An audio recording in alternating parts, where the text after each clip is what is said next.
Hello, everyone. Sorry, I just got I just took care of the camera, and welcome to Circuit Lab practice number 1. This is the live stream to accompany the practice slides that were made available on the national website. This is also after you've already viewed the video where I went through those slides. Hopefully, you've also had a chance to do the homework generator. So this is a chance for you to do questions and answers for all the questions you may have after doing that. My name is Russ Burleson. I'm a National Limited Supervisor for Circuit Lab. But please note that any and all things that I provide today are just my opinion, okay? Always go back to the official rules and clarifications and FAQs as soinc.org. That's where you get the official rules. And so I see we've got a Circuit Lab coach here. Is there a way we can access the Dropbox to refer to? I'm not familiar with it. Great question, Coach Johnson. Actually, it is all available, and I'm about to turn my screen, so hopefully this works out. We tried this in the practice, where I'm going to show you my screen here. And you'll notice here are the sample slides that Coach Johnson was talking about. But if you go over here to Google, okay, and you type in soninc.org, you go to the national website, go under menu, you go into Division B or Division C events, and scroll down to Circuit Lab. And you click on Circuit Lab. Here's where you can find all of the materials I was talking about. Please note that if you're doing Division B events, you don't need the ones on RC circuits, PN junctions, and there's going to be one on operational amplifiers as well, less than 15. But all of these materials and all of these links are available to you, and this is all from the national website. Great question, Coach Johnson. Did I answer your question? All right, and now let's see. I got my next question. I'm sorry, my teacher just sent me this on Friday. I had not had a chance to practice. What should I do? Oh, not a problem. Okay, my recommendation is practice after this live stream. Okay, and what you can do then, you can either send an email me a question. That's probably not the best way, but what I would really recommend, get together with your coach if you got any questions, and then be back on the same live stream a week from now. We're going to have this live stream every week through the middle of December. And then if there's still interest doing it, we'll do it in January and beyond. We just want to make sure we were able to cover all the materials and all the questions that you might have prior to invitational and regional season. Okay. Did we have any other questions from the practice 1 sets of questions or practice 1 sets of slides? Okay, I don't see any other questions. Was everyone able? Is there a way to edit the homework generator so I can put my answers in it? That's a great question. No, and that's by design. Okay. And the reason why is that whenever you enter in data into the homework generator, it's going to randomly create new stuff for you. So if you want to do your own answers, which I usually like to do, print out a sheet. So let me show you real quick how to bring up the homework generator. All right, so here we go. We've got the screen up here. And then you'll notice I already had the homework generator, and this is Rev 12. You'll notice that the first tab is Material Dashboard, and this is a series of material tables that I copied from Wikipedia. Okay, so if you need to know what the let's see, what is this? What is the relative permittivity of various materials? 1, is what you have for vacuum, of course. 1.000588986 is what you have for air at standard temperature and pressure. But you've also got on here the resistivities and conductivities. And again, this is just an initial list of electrical and magnetic properties. If I come down here to the next tab, level 1 VIR, this is what the person was talking about. It says, hey, I want to be able to enter in that data. Don't worry about doing that. What you should do is just print this sheet out. When you print out the sheet, you can then fill it in. And then at the bottom of the sheet, you'll have the answers. Okay?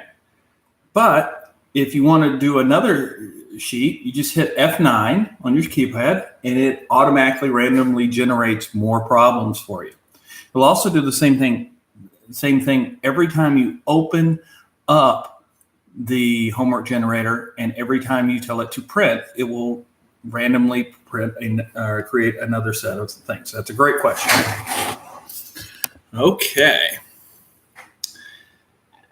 Is it possible for recording? Is it possible to share a record version of these webinars? Oh, absolutely. In fact, after we're done with this live stream, this actual live stream will be available on this same channel. That's a great question. How long do I plan on running the stream today? Until you stop asking questions. What is the URL for the site again? The URL, which site were you asking? Were you asking about for the national website? I think Coach Johnson already answered, soinc.org.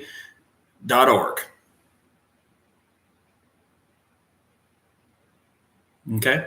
And so now the other thing is, please make sure that you let your other teammates know, you let your other coaches know, other teams or whatever.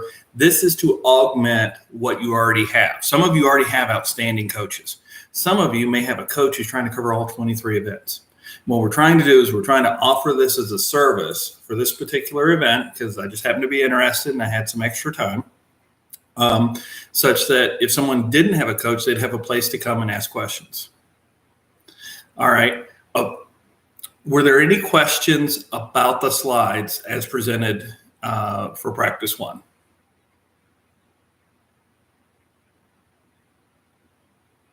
Okay. Were there any questions? Did anyone find the homework generator level 1 VIR too difficult to do?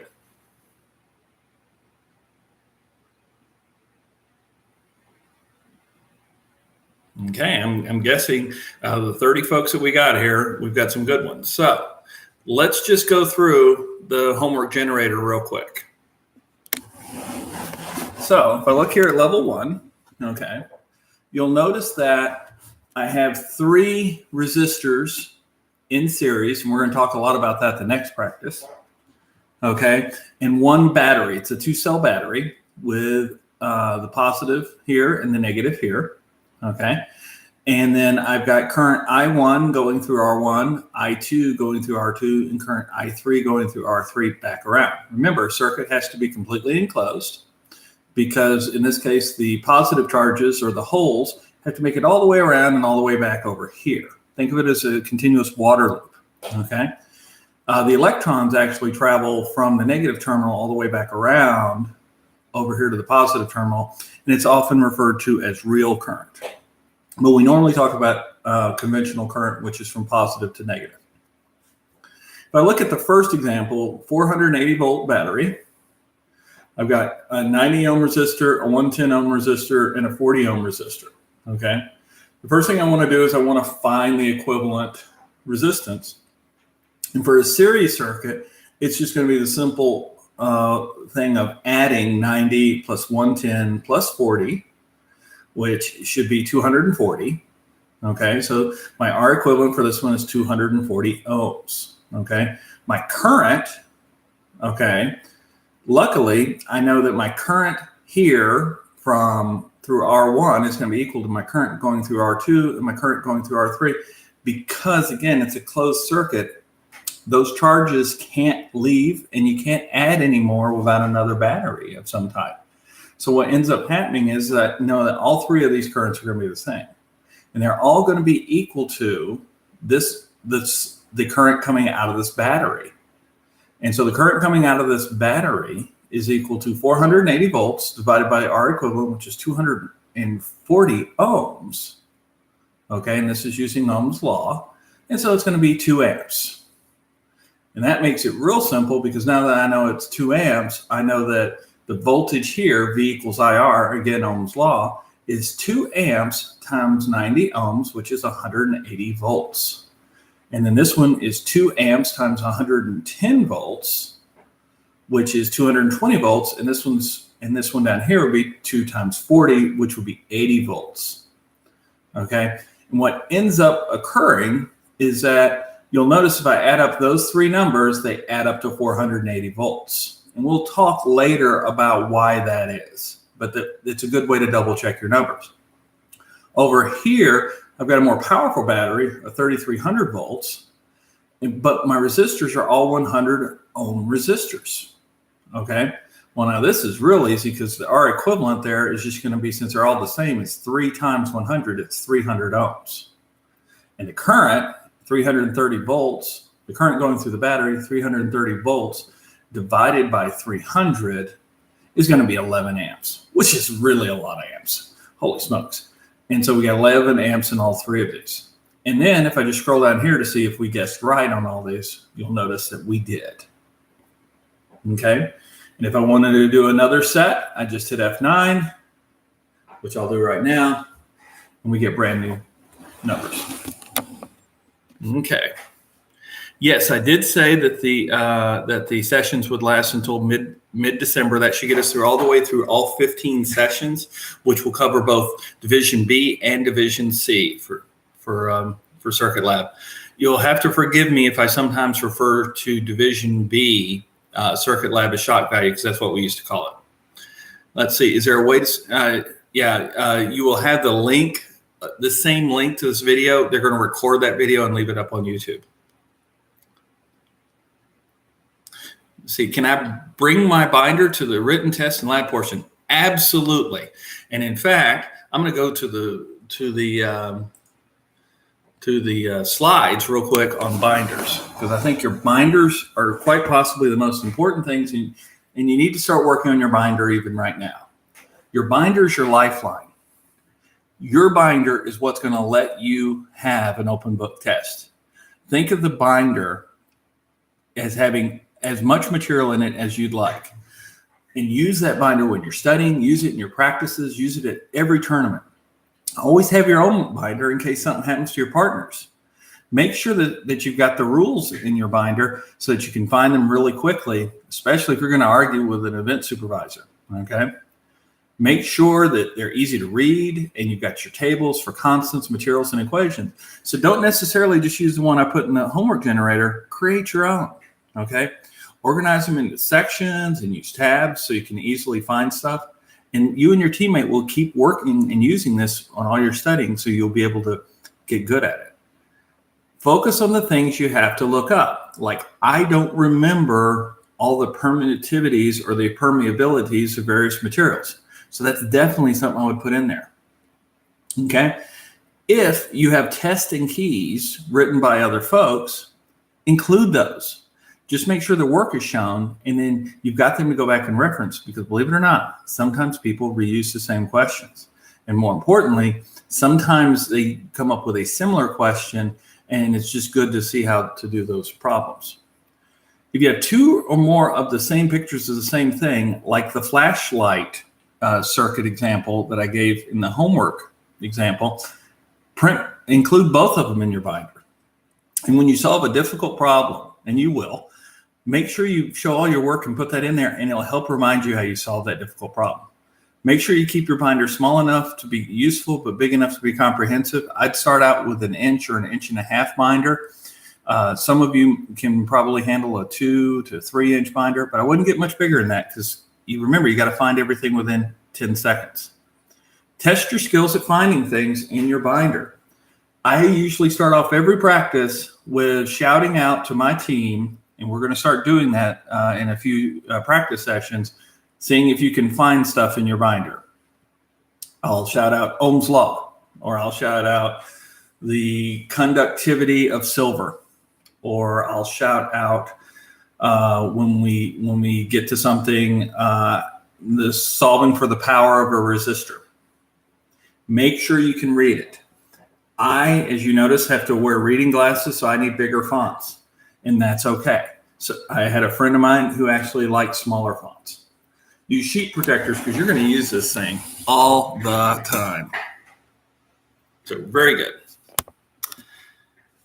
Let's see. So I just found the equivalent. We just found the resistance for the series resistor and used Ohm laws to apply in current. Absolutely. So V equals IR is the number one formula you're going to need to know, Ohm's law. Okay. I would say it's the one thing that you shouldn't have to look up in your binder by the time you're ready for competition. So practice that one a lot. It's always going to be valid, except if you have a device that brings in something. Okay. And when we get to operational amplifiers, will be one of the few times that we'll talk about there's stuff that's not shown. V equals IR is always true, but there's stuff that's not shown. So just generally speaking, always remember V equals IR. Okay. How should we practice for the lab portion? Are there any good kits out there? There's tons of good kits. Now, Ward Scientific is creating a lot of kits specifically for circuit lab. Okay.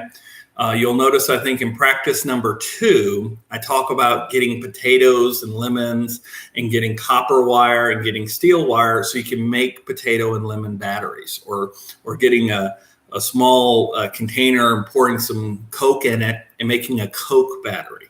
Okay. So that's true. Now, some of the other stuff, you may need to go to a hobby store, like when we get into dealing with resistors and switches. I would gather up batteries, both those that work and those that don't work. The other thing I would also recommend, that's probably the first thing to do, is to go and get a multimeter. Now, I just went to Harbor Freight last week and I bought a multimeter for $6. Okay. That multimeter is actually good enough for anything you're going to do in Circuit Lab B or C. However, find the multimeter that works best with you. But remember, you don't have to get a super expensive one. I also have one that I paid over $220 on 30 years ago, and it's no better than the $6 one. Okay. Should we complete level 1 magnetism for next time? No. We won't be talking about magnetism next time. We're going to try to finish electrical circuits and talk a little bit about creating chemical batteries. Okay. But however, if you read ahead, I forget which practice number it is that has magnetism. Here, let me go. Hey, you know what? I'm going to go and look at the sheet here. Okay.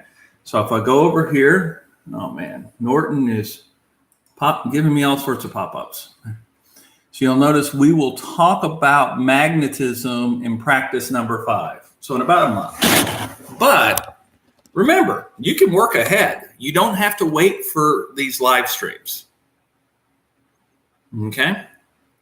How long does it take to set up the binder? Personally, you should start now and you'll be done with the binder when you have your last competition, which hopefully for a lot of you is going to be nationals in May, on June 1st at Cornell. Some of you, it may be at your state competition in May. Some of you, it may be your regionals in March, April timeframe. But the key thing is start working on it now and just continually keep working on it. Every week, see if there's something you need to add. Do snap circuit kits help? Yes, they do. Okay. They're not, in fact, I have seen them actually used by some event supervisors for their hands-on activities. But they're a great thing. I've used them in the past. They have motors, they have resistors, they have, they've got a place where you can put your batteries in. They're real easy to measure with your multimeter, so those work well. Breadboards are another type of circuit kit that you can work on. And when we get to setting up circuits, I'm going to bring in some breadboards and show you how to do those. Oh, the name of the kit website, it's Ward Scientific. If you go to the national website, they actually have they actually have it there. Okay. Okay. Any other questions? Trying to keep the lighting. I'm going to have to work on lighting and get that a little bit better as we go along.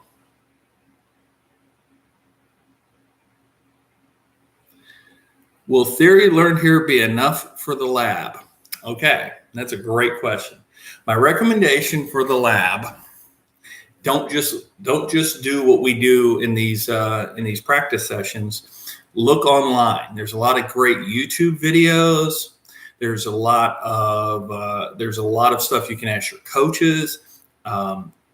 You can go online and you go to scioli.org, and that's an alumni-run website, and it will quite often have a lot of old tests that will sometimes tell you what the practical labs were in there, and then you can try to recreate those. Okay.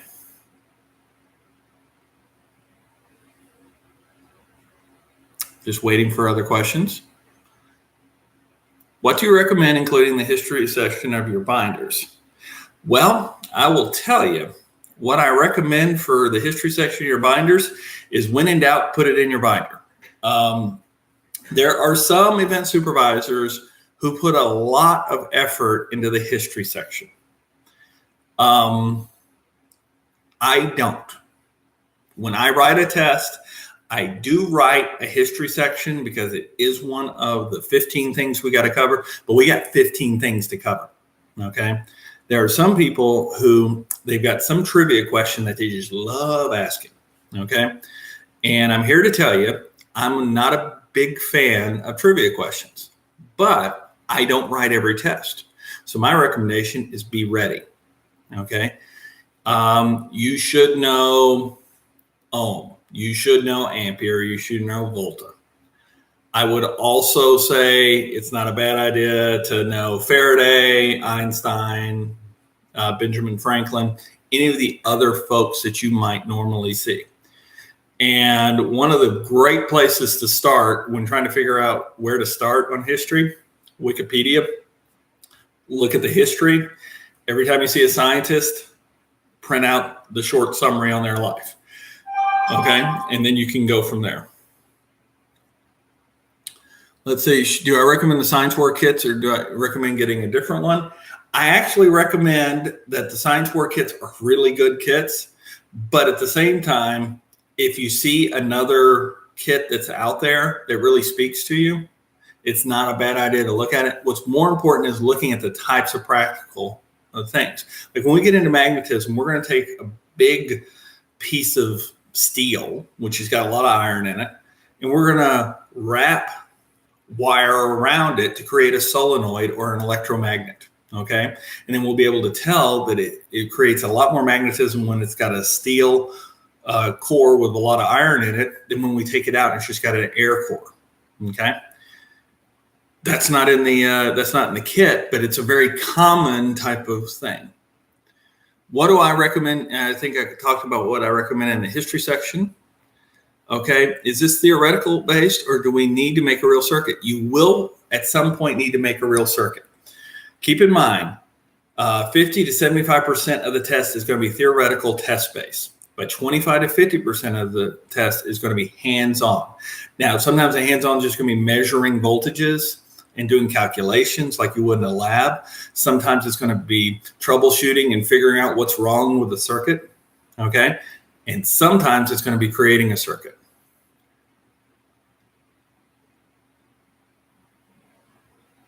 Thank you, Coach Johnson. I'm glad you appreciated the Emperor Palpatine joke. That was just a joke.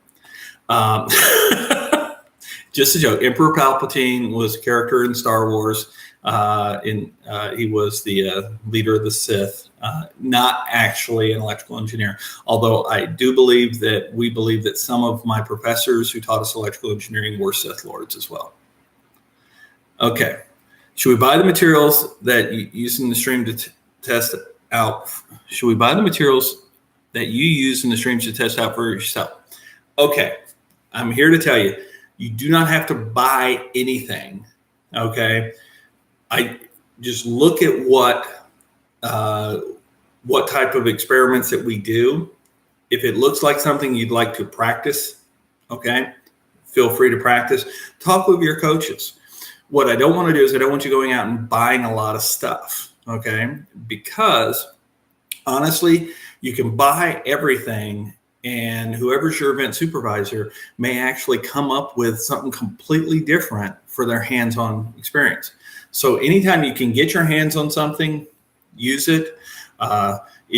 Coaches out there, if you can get together with other coaches and maybe do like a scrimmage, especially in December, where you get 3-4 teams together and everybody sort of brings their stuff for hands-on activities, then all 4 teams get to practice with that. That's a great way to sort of expand things without having to go out and purchase stuff.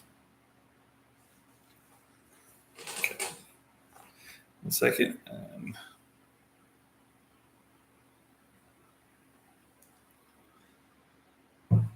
Sorry, I just actually got a Science Olympiad voicemail. I'll have to check it afterwards. Yes, I do like Star Wars. Star Wars was a big part of my youth. Where's the curriculum list that you're going to cover, which you showed just a while ago? Okay, Ayush. All right. Let's see. So where it's at is at soinc.org/circuit-lab-B. Same at Circuit Lab-C. Okay. And so here's the entire list. And again, this is at the national website here. I went down to the menu. I went down to Division B events. Went down here to Circuit Lab. Okay. And that's where I got it. Great question, Ayush. And Coach Johnston, you have been a huge help. Thank you so much. Is Division C and Division B practical the same? It can be. You will notice that in the list of the rules, hold on a second, I'll be right back. You got a copy of the rules right here.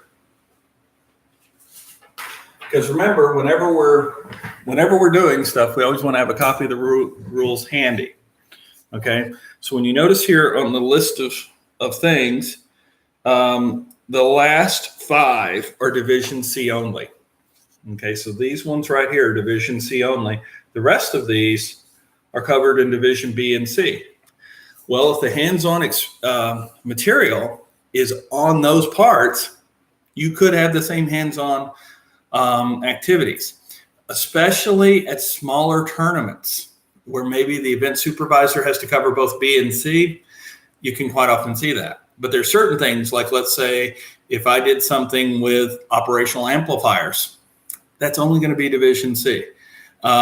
If I was going to have something where I could measure an RC circuit time constant, or let's say I was using digital logic, that's only going to be a Division C. Do I recommend you memorize the formulas or bring a list of them on the sheet? Oh, it's not a sheet. It's a binder. It's an entire binder. So you can have all the sheets you want to have. Okay, just remember, it's got to be useful. I recommend not spending a lot of time on memorization. If it's something that you think is important, what you do is you print it out, you put it in the binder, and then you don't have to memorize it. However, I will say Ohm's law, V equals IR, you need to practice so much you don't have to look that one up. If you still have to look that one up, you probably need to practice some more. These rules are they in a specific state side or national? No, these are all national rules. Now, that being said, states are allowed to make modifications. The state director can make modifications to the rule set. I will say that is very rare in Circuit Lab. In Circuit Lab, they're usually the same. Where you usually see a lot of the state special list or when you're doing some sort of identification like local rocks, local insects, local snakes, local plants, those types of things. What do I recommend for middle school competitors? What I recommend for middle school competitors is the same thing I recommend for high school competitors. which is practice, practice, practice, practice every week, practice with your partner, practice with your binder. I'm considering picking up Circuit Lab. My school is extremely good at it. How much work should I put into it to get to the point where I can medal nationally, and where should I start? Name on. I like that question. Not many people start off wanting to know what they have to do to medal at nationals, because that is setting a high bar. So I will tell you, everybody plays a different game in Science Olympiad. There are those who are trying to medal nationals, like Neymar, okay? There are those who are trying, I want to get a ribbon this year, or I want to get at least a medal at all the invitationals, at the regionals, what have you. There are people, I want to make the competition team. I don't want to be on the B team, okay? And then there's some folks who are like, I don't know anything about circuits. I just want to learn. That's okay. All of those are valid things. I will tell you, at nationals, the top quarter are all really good, okay? And the difference between number 1 and number 10 is usually very, very tight at nationals. And I hate to say it, we could probably give them 3 different tests and have 3 different champions, okay? Sometimes. That's how close they are. So the best advice I can give you, start studying now. Start studying with a partner. If this is something that really you enjoy doing, that's a great event to get into, okay? If this is something that excites you, I want you to really try it, okay? Because trust me, Circuit Lab is not easy. There's 15 different things to study, especially at Division C. It's a lot of work. And if you don't like it, you're going to learn to hate it. And that's not the purpose of Science Olympiad. Don't worry so much about the medals. The medals will come. And in fact, I think I covered that in one of my slides here, where I was talking about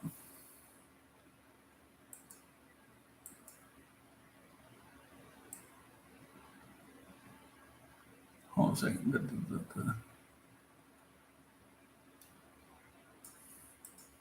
Things to remember. Winners prepare. Okay, this material, you weren't born knowing this material, but those that prepare the best will do better. Study and do your homework before practice so you can use practice for asking questions. Plan on doing this work a few times a week in addition to practice. Winners work together. Be a good partner. The best way to find a good partner is be a good partner, and then everybody will fight to be on your team. Work off of each other's strengths. Let's say one of you is really good with the math and one of you is really good with the history. Divvy it up. Practice together. Remember that event supervisors are volunteers. So none of them are getting paid. Some are going to be more experienced than others. Some will know the rules. Know how to be respectful and work with them, and listen to your instructors and before you start asking a whole bunch of questions. And remember, different event supervisors will ask different questions differently, okay? And I covered that again also down here later when we were talking about physics teachers versus engineers. Physics teachers and engineers will ask the same question in a different way. They'll also put focus on different things. Now, I'm an electrical engineer, so I generally write like an electrical engineer. But my students, when they go into competition, I don't know who's going to write the test, so they need to be able to handle both types of tests. Okay? Sometimes it's something as simple as whether you talk about EMF or voltage. Sometimes it's talking about real versus conventional current. Okay? And sometimes it's the type of questions that are asked. And so my recommendation to everybody is always spend time to prepare for everything, okay? Will we be able to cover most of the information for invitationals? Yes, we will. In fact, we'll probably get through in the next few months. We're going to be able to get through pretty much all Division B before any invitational I've heard of. Where should we start with this? I would start with practice 1, and then once you got that nailed down, go to practice 2. You don't have to use the videos either. The videos are just me talking through the slides. I'm not reading through the slides or anything. But some people like it better when they hear somebody present it. But let's say your coach just has a better way of explaining it. The coaches are allowed to use my slides. They can use those slides and throw in their own. Actually, that's what I recommend if your coach is up for it, because that way you're getting different ways to solve it. And then once you've got practice 2 nailed down, go to practice 3. You do not have to wait for the live stream. Any suggestions on what I can put in my binder? Okay, the first thing I always put in my binder, the rules. I put it in a plastic sheet protector, front page. Why? Because I'm always coming back to this, okay? The second thing I put in my binder, list of equations. Why? Because that's usually what I'm looking up. Again, when we get into more practices, I'm going to be shouting out binder checks where I'm going to be going, everybody type yes as soon as you find Ohm's law. That should be like on the second page. And then we'll talk about power. We'll talk about parallel circuits. We'll talk about series circuits. We'll talk about switches. We'll talk about resistor markings. All of these things. Also, you put tabs in each one of them. Basically, as we cover other material, include those in. And honestly, if you're going on Scioli and you see an old test and it's got some stuff we haven't covered, put that in there too, because it's all legal. If this is actually the first thing we've even remotely heard about circuits, what should we do? Okay, I gave some links on there for various introduction to electricity YouTube sites. I found that those were really useful. Okay, and if you got some very specific questions, you can ask them here. What is the practice material? Okay, so the practice material is all of those slides that are on the national website, plus the videos that are available on the YouTube channel that go through those slides, plus the homework generator, plus the slides that give a really good overview of electricity from Roger Demos, the senior circuit lab, a national event supervisor. So there's a lot out there. Plus there's a whole bunch of other links to places like Khan Academy and such. Is there anything on the CD that you would consider vital? The CD is fantastic. And actually the CD has additional materials. I've actually not gone through the CD, so I can't tell you exactly if it's vital or not, Coach Johnson. Is all of the official for Circuit Lab? No. They had something for all 46 events.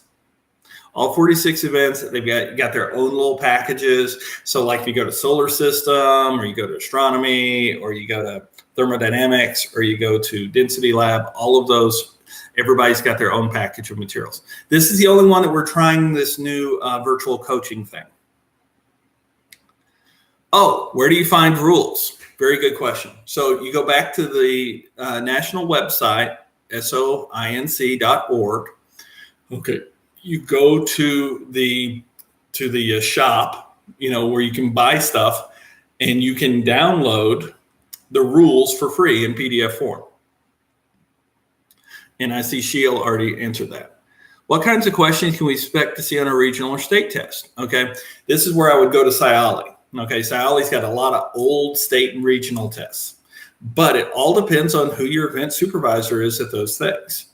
My general rule when I do a state level test is that I will generally ask about 25% very hard questions, about 50% what I'll call medium hard questions, and about 25% easier questions.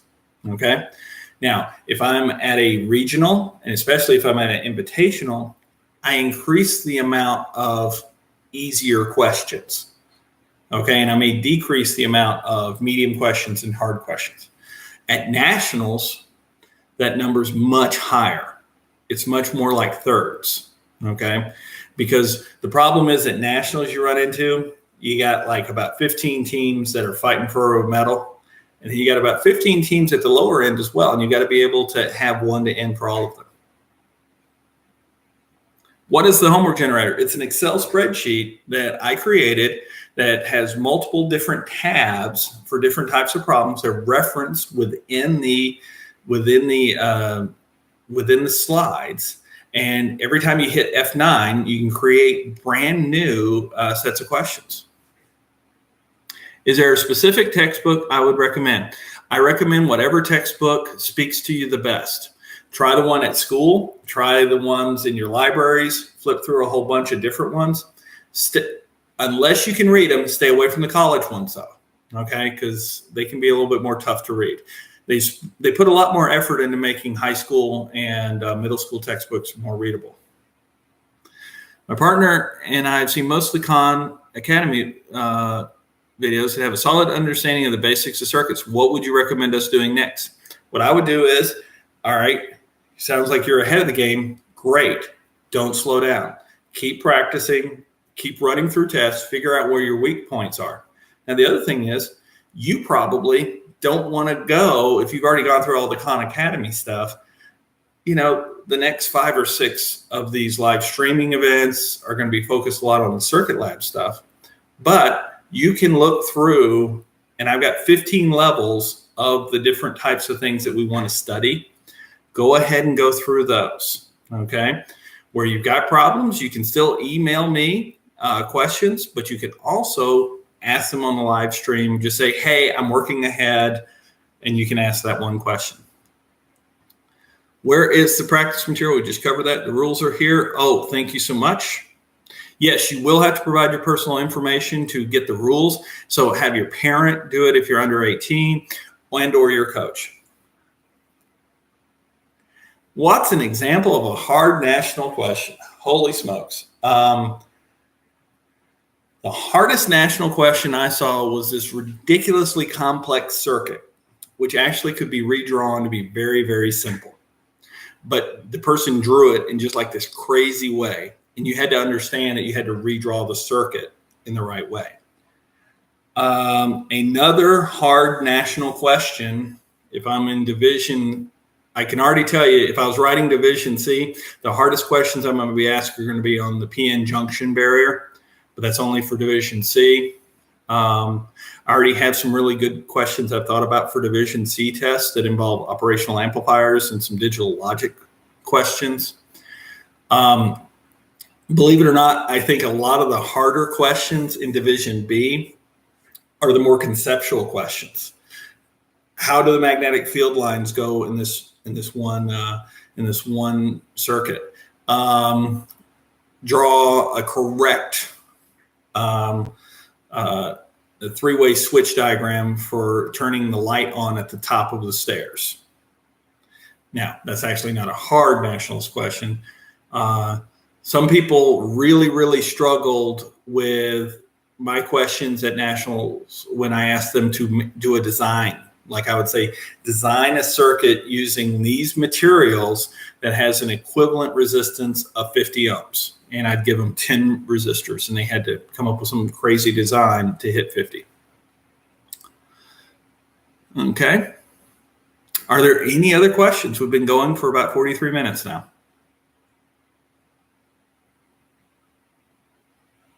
Going once. Going twice. Which is the best Star Wars movie? Oh, that's a really, really good question. I'm old, and I will tell you that Episode 4, A New Hope, changed my life, and there was nothing like it before, and that was probably, I still remember just being totally stunned, and everybody I knew would wait for 3 hours in line to watch it multiple times, so I'd have to say Episode 4.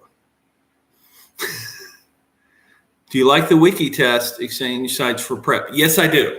The wiki sites are actually really good, but keep in mind, okay, anything that's on the national website, as far as rules or whatever, you got to go over with your coach, because not everything that's on the internet is correct. Like, even though I like to use Wikipedia a lot, there's some stuff in Wikipedia that's actually not correct. And so always try to find other resources. Any one more than another? What I would say is that if I'm in the state of Ohio, I tend to look for state of Ohio tests. If I'm in the state of Texas, I look for state of Texas tests. Part of the reason is, guess what? They usually get the same folks to run them. So you can usually sort of get a flavor for the types of questions that they ask. But I still like to ask different questions because sometimes they do change things up on you. Most frequently asked topic on circuits on most tests is V equals IR, believe it or not. They will ask it 1,000 different ways to make sure you really understand Ohm's law. That is the most asked question. Does the resistance of materials change at different temperatures? Absolutely. And in fact, I think in the next practice, we're going to go over that. If you look through practice number 2 slides, you'll find that resistance as a general rule goes up as temperature goes up. And actually, when you get down to absolute zero, most conducting materials turn into superconductors. Okay. It also is impacted by the length of the material and the surface area of the material.